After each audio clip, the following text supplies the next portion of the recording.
Vocês sabem, tomar conta do filho dos outros é complicado. É muita responsabilidade. É muito sério. E mais do que isso, a gente vai passar conceitos de Deus para as crianças. E isso para a vida eterna. Isso é muito sério. Então o homem por si só ele é covarde. Eu não queria, mas Deus chamou. Assim como cada um de nós aqui. Deus chamou a cada um de vocês. E a gente hoje vai ver algumas características desse chamado. Vai ver um personagem bíblico que não é tão conhecido, mas que tem uma importância muito relevante nas nossas vidas. Vamos orar? Feche seus olhos, vamos orar. Grandioso Deus, querido Pai, muito obrigado, Senhor, porque estamos aqui reunidos em Teu nome. Obrigado porque o Senhor nos proporciona esse momento de adoração. Pai querido, seja conosco, nos esvazia, Senhor, de nós mesmos, e que a Tua palavra possa penetrar nos nossos corações como uma faca de 2 gumes, dividindo, Pai, aquilo que não Te agrada, daquilo que Te agrada.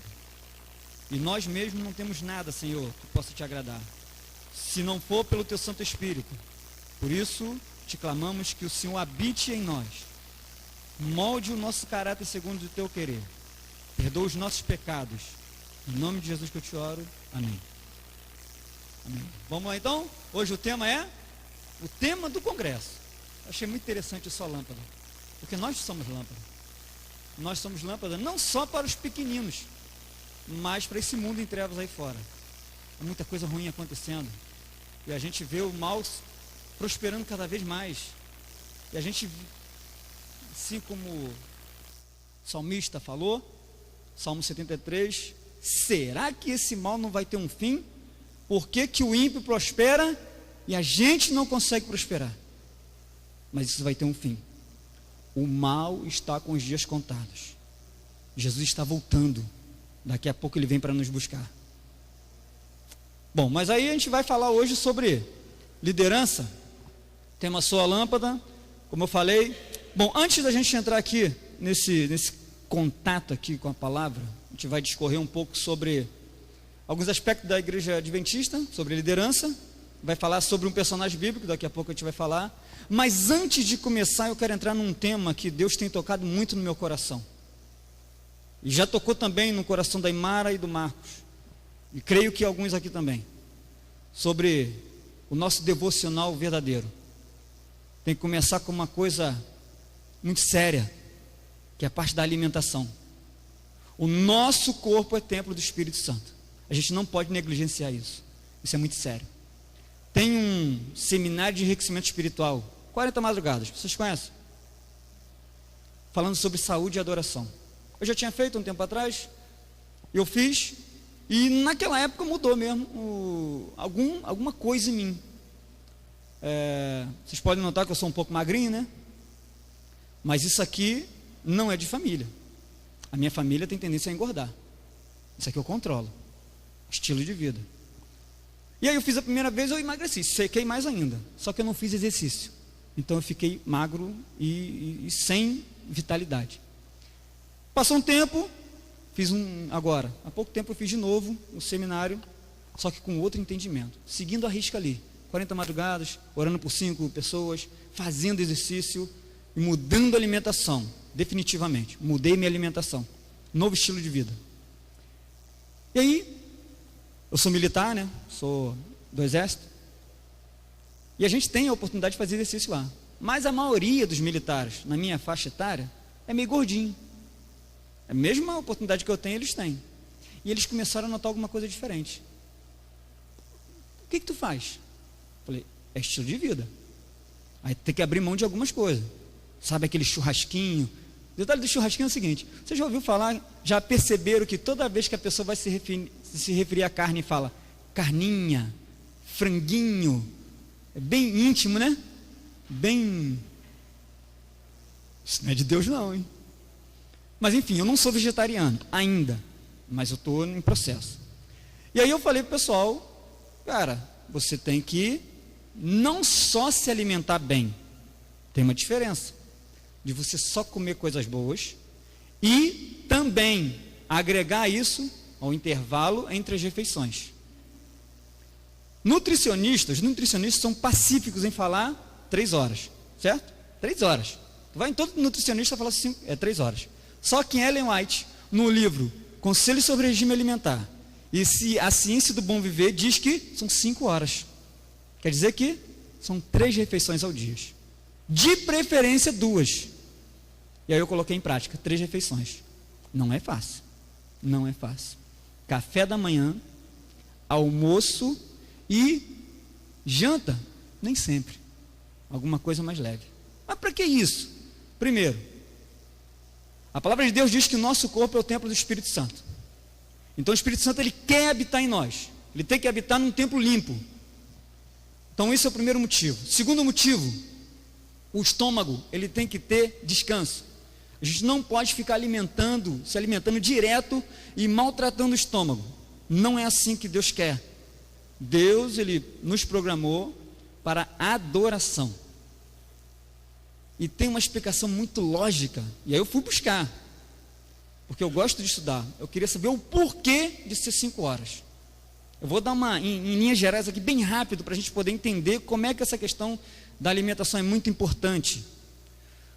O nosso estômago, ele faz parte do aparelho digestório. Na minha época era aparelho digestivo, né? Mas agora mudou, agora é digestório. Então começa pela boca, vai pelo esôfago, estômago e continua pelo intestino.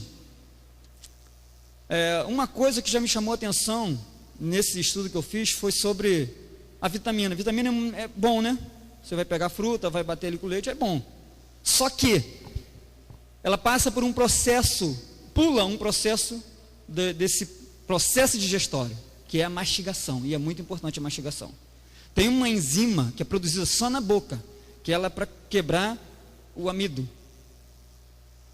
E se você vai passar esse processo, vai direto para o estômago. Sabe o que acontece? Começa a gerar gases. E aí, aquele alimento que era para ser uma bênção, eu não estou falando que você não é para beber a vitamina, eu estou falando disso, você faz isso uma constante. Tipo, toda manhã você tomar uma vitamina, substituindo a refeição, que você tem que fazer a refeição de manhã. Então, aqueles gases que são produzidos no estômago, ele passa as paredes e deixa o estômago estufado. Já viu como quando o estômago fica estufado, que você bate e fica oquinho, são os gases. Esses gases eles são mais leves do que o ar, então eles tendem a subir. Subindo, ele encontra o coração, aí dá uma pontada. São gases. Às vezes a gente pensa que está com um problema no coração, mas são gases. E esses gases continuam subindo, vão para a cabeça. E aí chega ali na massa, na caixa craniana, tem que continuar, ele vai para frente, aí vem nessa área aqui, ó, gerando a enxaqueca. São gases, alimentação. E tem outra coisa também, só para a gente fechar aqui com essa relação à alimentação, porque a gente tem que levar isso a sério. Isso é sério, é questão de vida ou morte. Quando a gente se alimenta, por exemplo, a gente fez o de jejum hoje, 8 horas da manhã. Aí 10 horas da manhã tem o lanchinho, né? Quando dá, quando está em casa faz o lanchinho. Aí meio-dia, almoço. O que acontece? Quando a gente se alimenta, 8 horas da manhã, de jejum, e a gente tem que dar atenção ao de jejum, é a refeição mais importante que tem no dia. Quando a gente faz o de jejum, começa um processo, e aí o nosso estômago começa a trabalhar, liberando ácido. Embaixo do estômago tem uma válvula chamada piloro, ela se fecha, para o ácido não passar para o duodeno. E aí começa o processo. Quando o alimento está em ponto de seguir o seu curso, o estômago manda um zap para o cérebro, fala, libera a válvula que está liberada. Aí o cérebro está maluco, porque agora vem o lanchinho das 10. Fecha-se aquela válvula piloro. Começa tudo de novo. O de jejum que era para seguir o seu curso, continua no estômago e passa por tudo de novo. Isso em 2 horas, 3 horas. Por isso que 5 horas é importante. Aí vem meio-dia. De novo, o estômago manda o zap. Trabalho concluído, pode mandar seguir. Aí o cérebro, rapaz, tu não sabe o que vem agora aí. Se prepara que agora que vai ficar bonito. Aí manda, aí começa a entrar comida, né? Começa a entrar comida. E aquele de jejum que já era para estar no seu curso, ele ainda está preso. Vem o lanche da tarde. Vem um outro lanche. A gente não consegue fazer isso, né? O lanche da tarde, depois vem outro lanche, depois vem a janta. E depois vem a ceia. Então quer dizer que aquele alimento que era para ter saído, ainda está lá dentro do estômago. Isso explica muita coisa. Por que a gente tem dificuldade de ir ao banheiro? Explica muita coisa. Mas aí o que eu vou fazer entre as refeições? É difícil demais. Café da manhã, almoço e talvez uma janta. O que eu vou fazer? Beba água. Água. Água é o líquido que Deus proveu. Por que isso? Porque, como eu falei, o nosso corpo é o templo do Espírito Santo. Vai te dar mais entendimento, poder de concentração, vitalidade, disposição para a gente liderar as crianças e para levar a mensagem de Deus avante. Amém? Esse é só uma introduçãozinha para a gente começar a entrar aqui. Então, a Igreja Adventista, ela prevê que até 2020, olha só como é que é sério isso. Até 2020 terá em suas fileiras aproximadamente 50 milhões de membros. Para a gente ter 50 milhões de membros, precisamos de líderes capacitados. Por isso que a gente está aqui, nos capacitando. Porque Deus, Ele quer isso da gente. Vem muita gente aí. A TV Novo Tempo está fazendo um trabalho fantástico. E as nossas igrejas ainda não estão preparadas para receber esse pessoal. Não está. Por isso que a gente tem que se capacitar. Vamos continuar aqui. É necessário o aumento do número de líderes focados na missão, indivíduos que sejam profissionais competentes, exemplos dos valores bíblicos de liderança cristã e que estejam comprometidos em atingir as expectativas para a liderança dentro da Igreja Adventista do Sétimo Dia. A gente tem que estar comprometido. Tem uma diferença aí, que a gente vai ver agora, o que torna então a liderança adventista única e diferente. O que torna a gente diferente? Nós somos melhores do que os outros? Não. Nós não somos melhores do que ninguém. Nós não somos, como eu falei, melhores, diferenciados, nada disso. Deus, Ele tem, isso aí é importante ressaltar, porque não é porque nós estamos aqui dentro da Igreja Adventista que nós já estamos garantidos. Nada disso. Deus tem o seu povo em todas as denominações. Todas as denominações. Esse povo vai chegar o momento certo, vai se unir. Ainda não chegou o momento, mas vai chegar. Então, o que torna a liderança adventista única e diferente? Aí eu coloquei dois aspectos. Primeiro aspecto, seguinte: o líder de Deus é chamado em vez de nomeado. Embora, para a gente fazer parte de uma liderança, há uma reunião antes e é sugerido o nome. É votado e aí a gente faz parte, começa a fazer parte da liderança. Mas isso não é ser nomeado, isso é um chamado. É diferente. Você, eu, todos nós que estamos aqui, nós fomos chamados para um propósito. Toda a oportunidade de servir provém de Deus. É Deus que nos chama e é a Ele que nós vamos servir. Às vezes nós temos problemas na igreja, no clube, com pais, ou com a liderança mesmo. Tem problema. E aí dá vontade logo o quê? De sair. Quem que não teve vontade de sair? Eu, como ancião de igreja, eu tive vontade de largar. Aqui em Belclima. Eu tive a ponto de largar tudo, que eu não aguentava mais. É muita reclamação, é muito problema. As pessoas estão esquecendo de olhar para Cristo, estão focando nos problemas. Eu falei, não, eu não quero isso. O que eu estou recebendo para isso? Mas Deus nos chamou.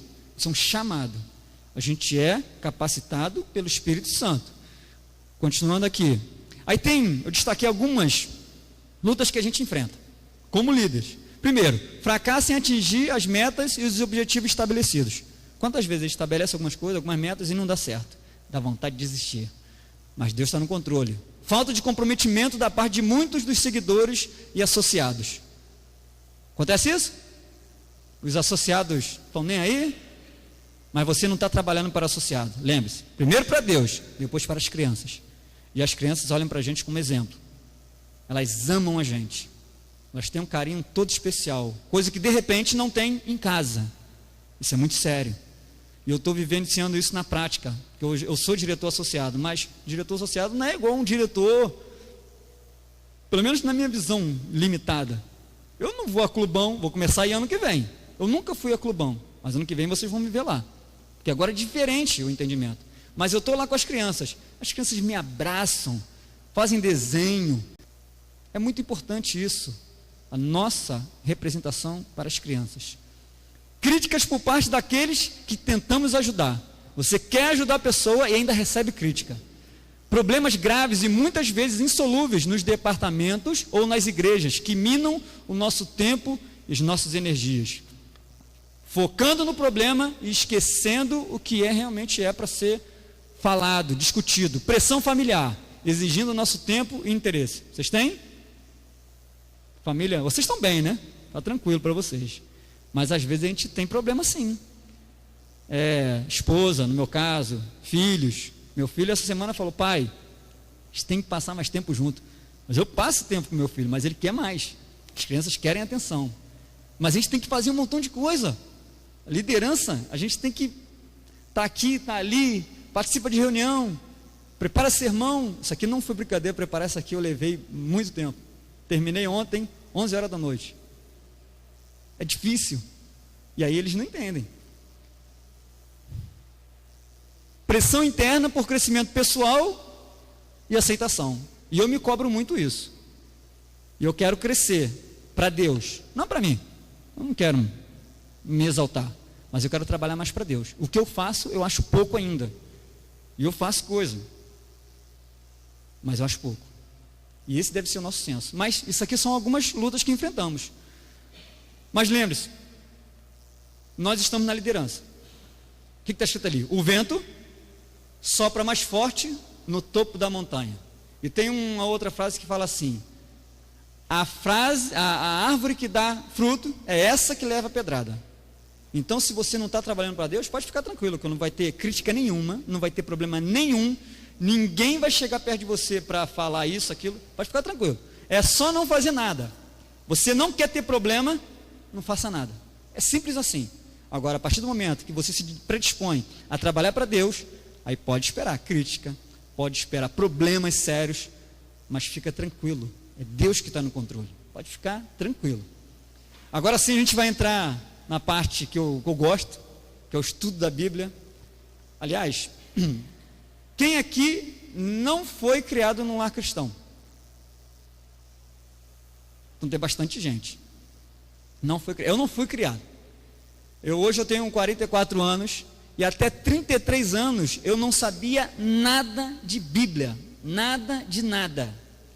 Eu não sabia que Pedro tinha negado a Cristo. Toda criança sabe isso. Eu não sabia. Eu só estudava para concurso. A minha diversão era estudar para concurso. De 7 a 10 horas por dia. Até que eu conheci a Angélica, minha esposa, pela internet. E eu nunca acreditei nisso. Aí Deus veio provar que é possível. Conheci a Angélica. Comecei a ter contato com a palavra de Deus, porque para estar com ela, sexta-feira à noite, eu tinha que participar de um pequeno grupo. Falei, vamos lá, né? Aí ia para o pequeno grupo.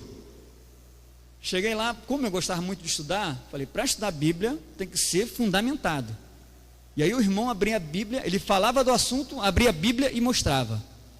Falava, abria a Bíblia e mostrava. Falei, caramba, esse cara não está jogando conversa fora, eu vou começar a dar atenção a isso. Irmão Antônio. Eu falei, não está jogando conversa fora. E aí eu comecei a estudar. E aí chegou no tema do sábado. E ele todo preocupado, a gente vai ter que ter uns três estudos para poder você entender como é que é a questão do sábado. No primeiro estudo eu não perguntei nada. Aí ele, você não vai perguntar nada? Eu falei, não vou perguntar. Não está escrito? É isso aí, cara. Eu acredito na Bíblia. Eu acredito que a Bíblia é a palavra de Deus. Está escrito, não tem o que questionar. A minha dúvida é o seguinte: e os meus amigos que não seguem o sábado?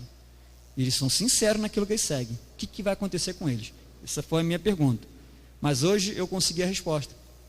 Tranquilo, os sinceros virão e já estão vindo. Então é só para abrir um parênteses. Como eu não conhecia nada da Bíblia, e hoje eu sou apaixonado pela Bíblia. Todo dia eu acordo volta de 4h30 para estudar a Bíblia. Eu tenho meu devocional todo dia, porque eu faço isso não é para me engrandecer, é porque eu gosto de estar na presença de Deus estudando a Bíblia. E agora a gente vai para a parte que eu mais gosto, Abra sua Bíblia aí. 2 Reis, capítulo 22, a partir do verso 4.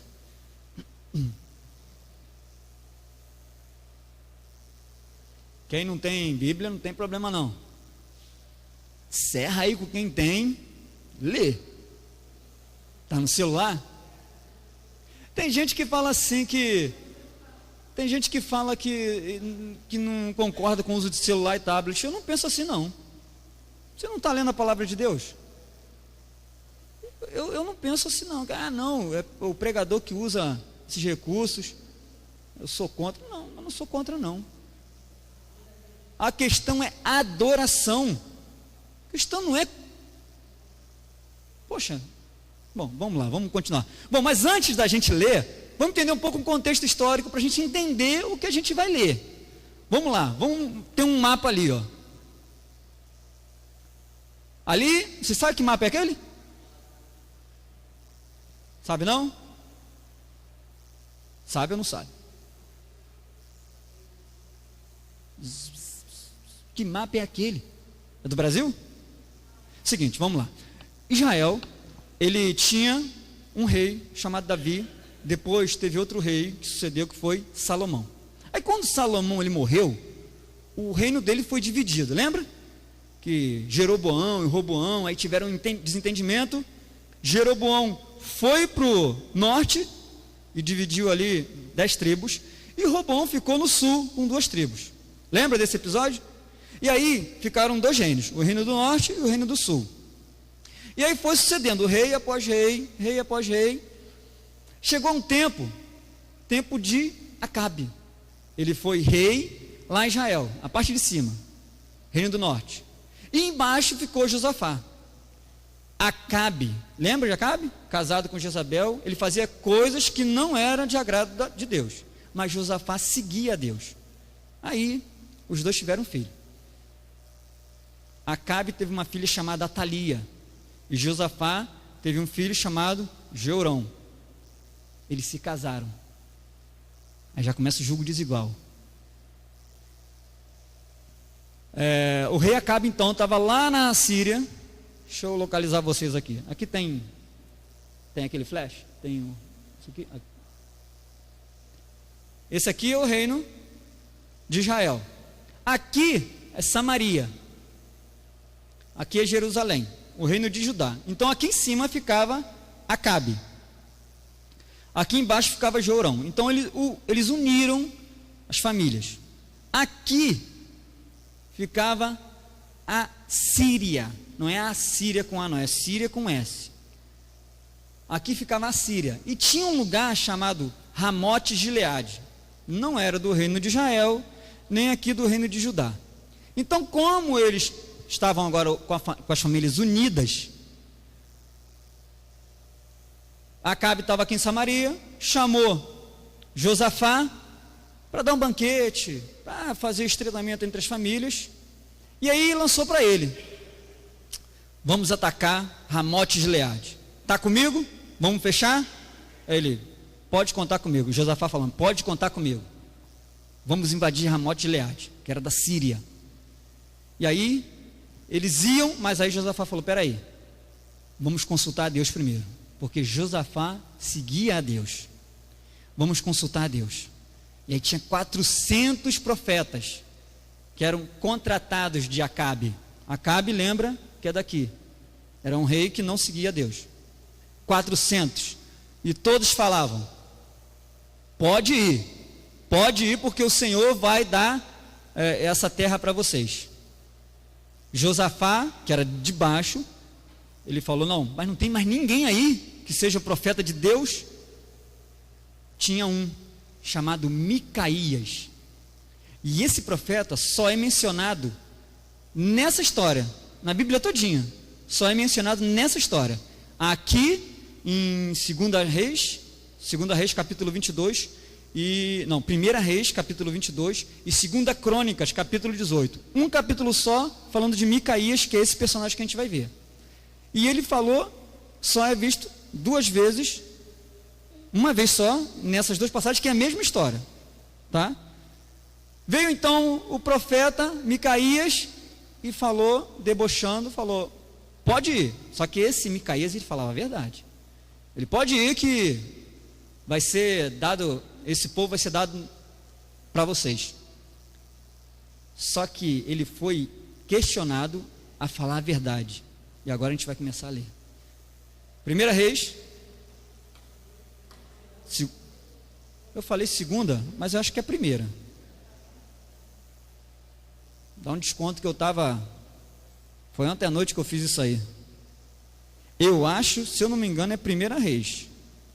Capítulo 22.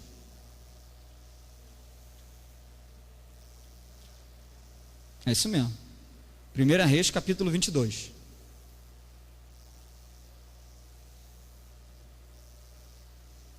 Acharam?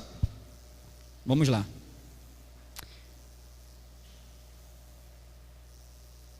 Começa no verso 4.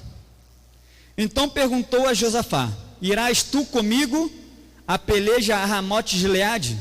Respondeu Josafá ao rei de Israel: serei como tu és, o meu povo como o teu povo, os meus cavalos como os teus cavalos.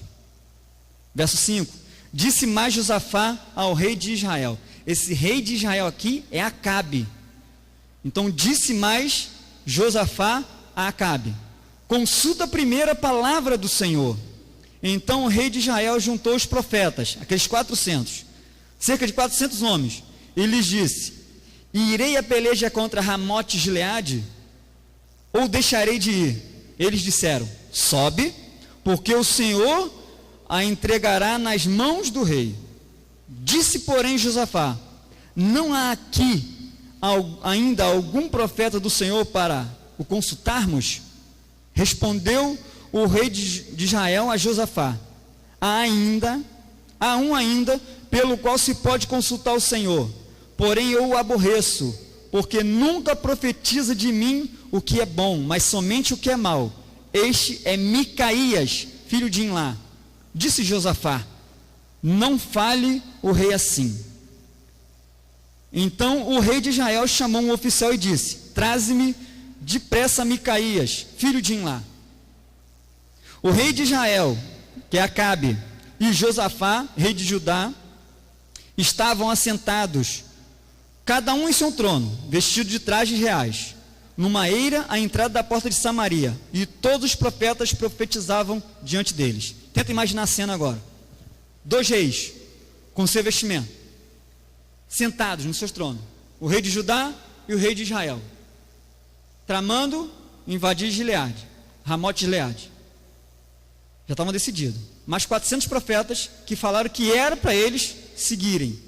Só que tinha um que veio à presença deles para falar em nome de Deus. Isso tem muito a ver com o que a gente vai falar daqui a pouco sobre liderança. O rei de Israel, está no verso 10, né? O rei de Israel e Josafá, rei de Judá, estavam sentados, cada um no seu trono, vestido de trajes reais, numa eira à entrada da porta de Samaria, e todos os profetas profetizavam diante deles. Zedequias, filho de Kenaanã, fez para si uns chifres de ferro e disse: assim diz o Senhor, como estes escornearás os sírios, até que todos os consumir. Todos os profetas profetizaram assim, dizendo: sobe a Ramote de Gileade e triunfarás, porque o Senhor a entregará nas mãos dos reis. Esses 400 profetas que é mencionado na Bíblia, eles eram funcionários do rei Acabe. Então eles eram pagos para falar aquilo que o rei queria ouvir. O rei queria invadir a Ramote de Gileade. Então o que ele queria ouvir? Pode ir, que você vai ganhar. Continuando aqui, agora vem a profecia de Micaías. O mensageiro que fora chamar Micaías falou-lhe dizendo: eis que as palavras dos profetas a uma voz predizem coisas boas para o rei. Seja, pois, a tua palavra como a palavra de um deles, e fala o que é bom. Então esse representante aqui, queria que Micaías falasse coisas boas, o que Acabe queria escutar. Respondeu Micaías: tão certo como vive o Senhor o que o Senhor me disser, isso farei. E vindo ele ao rei, este lhe perguntou: Micaías, iremos a Ramote-Gileade a peleja ou deixaremos de ir? E ele respondeu, aí de forma irônica, a resposta de Micaías: sobe e triunfarás, porque o Senhor entregará nas tuas mãos, nas mãos do rei. O rei lhe disse: quantas vezes te conjurei que não me fales senão a verdade em nome do Senhor? Agora era para falar sério. Se a gente está representando a Deus, aí a coisa muda, sem brincadeira. Então disse ele: vi todo Israel disperso pelos montes, como ovelhas que não têm pastor. E disse o Senhor: este não tem dono, torne cada um em paz para a sua casa. O que isso está querendo dizer? Que o líder, o pastor daquelas ovelhas ali, ele não estava mais presente. Que aquelas ovelhas, então, era para ser mandado para suas casas. Transportando para essa história aqui, falando que o rei Acabe sofreria derrota, morreria, e as ovelhas ali, o seu exército iria ser disperso ali naquela área. A palavra do Senhor diz assim, 18. Então o rei de Israel, Acabe, disse a Josafá: não te disse eu que ele não profetiza a meu respeito o que é bom, mas somente o que é mal? Micaías prosseguiu: ouve, pois, a palavra do Senhor. Vi o Senhor sentado no seu trono, e todo o exército do céu estava junto a ele, à sua direita e à sua esquerda. Perguntou o Senhor: quem enganará Acabe, para que suba e caia em Ramote-Gileade? Um dizia desta maneira, o outro de outra. Então saiu um espírito e se apresentou diante do Senhor e disse: eu o enganarei. Perguntou-lhe o Senhor: com que?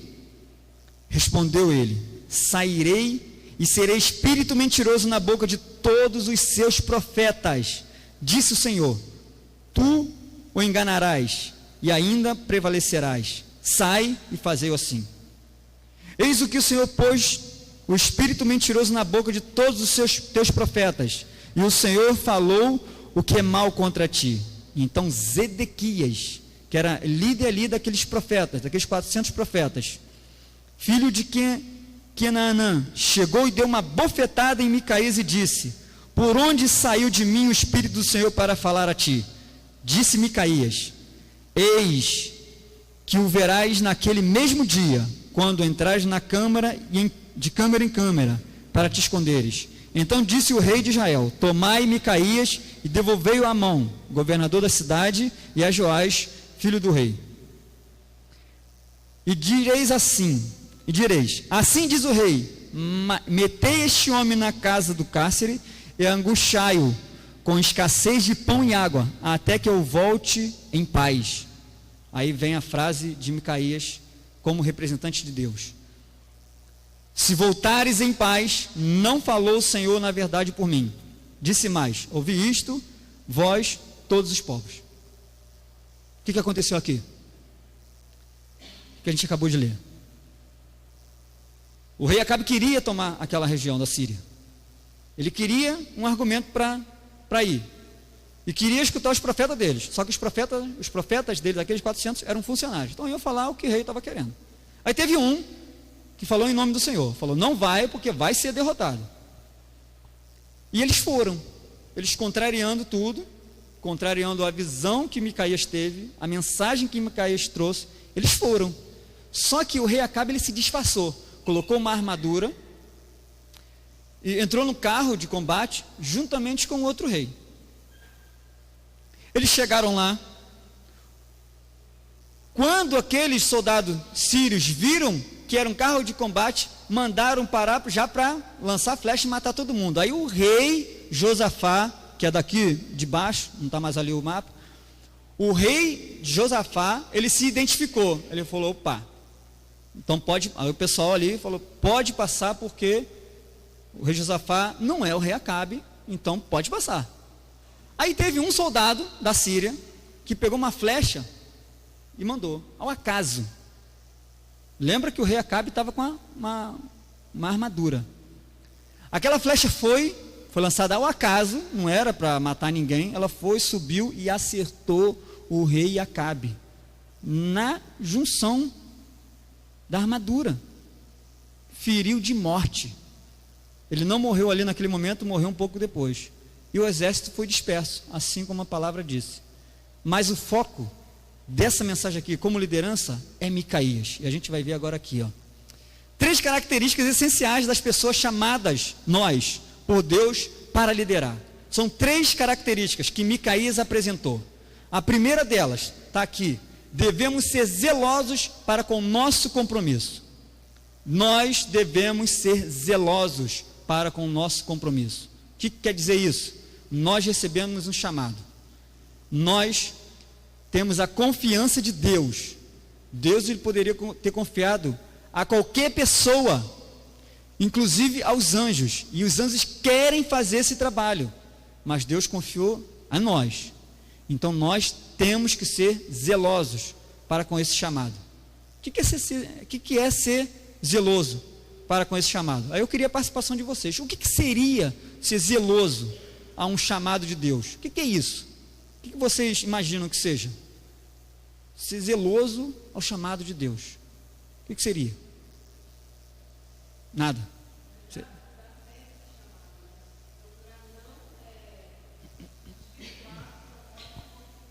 É isso. Em linhas gerais é isso. Você foi chamado para um propósito. Deus confiou a você. Então seja zeloso. Não faça como se fosse para homens. Faça tudo como se fosse para Deus. Tudo que a gente for fazer, desde lavar louça, varrer casa, tudo seja para a honra e glória de Deus. E é nesses momentos, pequenos momentos, que a gente pode ter também comunhão com Deus. A gente pode ter comunhão com Deus num trem lotado? Tranquilo, dá para ter. Aquele trem que não dá nem para, quando você sobe o pé, já era, perdeu vaga. Sabe como é que é? Não precisa nem segurar em nada, porque dá para ter comunhão com Deus ali também. Dá para ter comunhão com Deus no trabalho, na escola? Dá para ter? Todo tempo dá para ter. A gente tem que ser, como eu falei aqui no começo, luzes a brilhar nesse mundo em trevas. As pessoas têm que olhar para cada um de nós aqui e ver, ali vai um homem, ali vai uma mulher de Deus, diferenciado. Porque a gente exala o bom perfume de Cristo. Já aconteceu com vocês assim? De você está falando com alguém assim que nem conhece. Você está conversando e a pessoa, você é crente, né? Mas você não falou nada. Não tem nada escrito na tua testa. Já aconteceu? Mas você não falou nada. Porque a gente exala o bom perfume de Cristo. Nós somos diferentes do mundo aí. O jeito de falar, o jeito de se vestir, o jeito de se alimentar, a gente é diferente. As pessoas notam. E aí vem esse questionamento. Bom, primeiro foi esse. O segundo, devemos ser fiéis ao chamado. Muitas das vezes, como eu falei aqui no começo, dá vontade de jogar tudo para o alto. Dá vontade. Preciso descansar. Não aguento mais. Está duro. Mas isso não deve ser motivo para a gente entregar o cargo. Porque tem pessoas que dependem da gente. Mas a gente não deve fazer as coisas pensando nos outros só. Os outros é importante, as crianças, as famílias que serão transformadas, porque existem famílias que vêm para a igreja pelas crianças, vocês já testemunharam isso. Tem famílias que começam a ter contato com a palavra de Deus através das crianças, e isso a gente está vendo lá no Moinho. Então, quando a gente for fazer alguma coisa, não faça só pensando que isso é importante, mas principalmente para Deus. Principalmente para Deus. Tem uma coisa que as pessoas, aí a igreja como um todo, vocês já devem ter escutado isso muito. Eu vou para a igreja receber a minha bênção. Eu já falei isso. Vim para o culto para receber a bênção. Só que é o seguinte, a gente não vem para a igreja, para o culto, para receber. A gente vem para dar. Prestar um culto a Deus, não receber um culto. A gente vem adorar a Deus. E o Deus onipresente, onisciente, que sabe tudo e de todo mundo, e se preocupa com os mínimos detalhes, Ele sabe com o que cada um aqui precisa, das bênçãos que cada um precisa.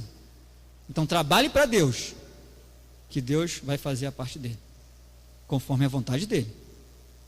Vamos lá então, ser fiel ao chamado. Você recebeu o chamado, continue nesse chamado. Eu não entendo porque que eu fui escolhido diretor dos aventureiros. Eu não entendo. Vocês conhecem a tia Vera, lá do Moinho. Deve conhecer, não conhece? Ela é líder dos aventureiros. Desde que eu conheço a tia Vera, ela é líder dos aventureiros. Mas ela pediu para não ser esse ano, pediu só para ser diretor associado. A gente respeita. E aí o meu nome foi indicado. Por que eu? Até hoje eu não entendo por que eu. Mas Deus tem um propósito. Porque tinha gente lá muito mais capacitada, que já envolvido com crianças, mas foi meu nome. Assim como cada um aqui. Por que cada um de vocês foi chamado? Sabe? Não sabe. Mas Deus sabe. E Deus confia. E Deus te capacita. Assim como vai me capacitar também. Em nome de Jesus. Terceiro, devemos trabalhar fielmente a despeito das consequências. Nós devemos trabalhar, o que é isso? Micaías, ele foi chamado para ser um profeta de Deus. Agora imagina a cena, ele estava preso, foi chamado do cárcere para ter ali com os reis de Judá e de Israel, Acabe e Josafá, mais 400 profetas, mais o exército de Israel que estava ali. Só ele, sozinho. Todo o povo falando que era para eles invadirem a cidade de Ramote de Gileade. Somente Micaías. Ele trabalhou fielmente a despeito das consequências. Que consequência ele poderia advir daquela situação? Ele estava preso. E ele foi solto. Ele poderia pensar, se eu falar o que o rei quer escutar, vou ser liberto. Mas não. Ele não se preocupou com as consequências. Ele se preocupou em falar a verdade. Em falar aquilo que Deus colocou no coração dele. Em fazer aquilo que é correto. Mesmo que todo mundo faça errado. Vocês já viram isso? Que tem muita gente fazendo coisas erradas porque todo mundo faz. E aí deixa de fazer o certo. E quando você faz o certo, todo mundo fazendo errado, você passa a ser o diferentão. Passa a ser o bobão da história. Mas como assim? Tu não vai comer um cachorro quente só porque é de porco a salsicha? O que tem a ver? Outra coisa que é muito falada aí, não tem nada a ver. Essa frase não tem nada a ver, que está contaminando a nossa igreja, está contaminando o nosso povo, de não dar relevância àquilo que é relevante, falar a verdade, fazer o certo. Isso Deus quer da gente. E Micaías fez. Ali na presença daquele plenário, ele falou a verdade. Não foi popular, voltou para a cadeia de novo, mas ele falou em nome de Deus. Muitas das vezes, a atitude que a gente vai tomar vai contrariar talvez a igreja, mas se for orientada por Deus, continue nesse propósito. Como eu falei aqui, não faça para agradar homens, faça tudo para agradar a Deus, sempre. Nossa responsabilidade é realizar fielmente aquilo que fomos chamados a fazer e deixar o futuro nas mãos de Deus. Trabalhe nas coisas de Deus, e Deus, pode ter certeza, Deus vai trabalhar nas tuas coisas.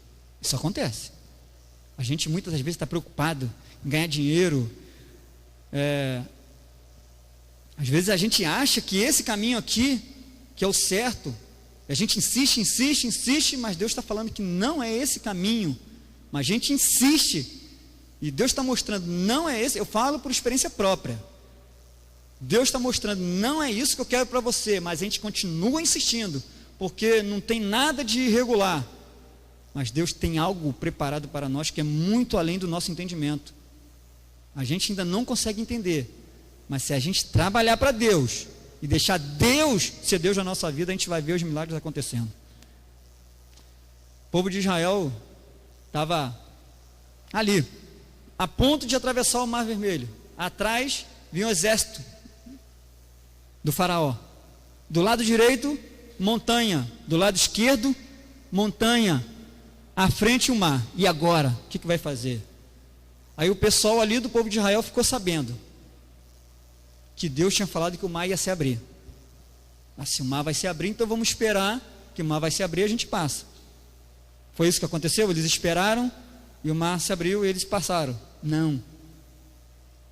Eles confiaram em Deus e marcharam.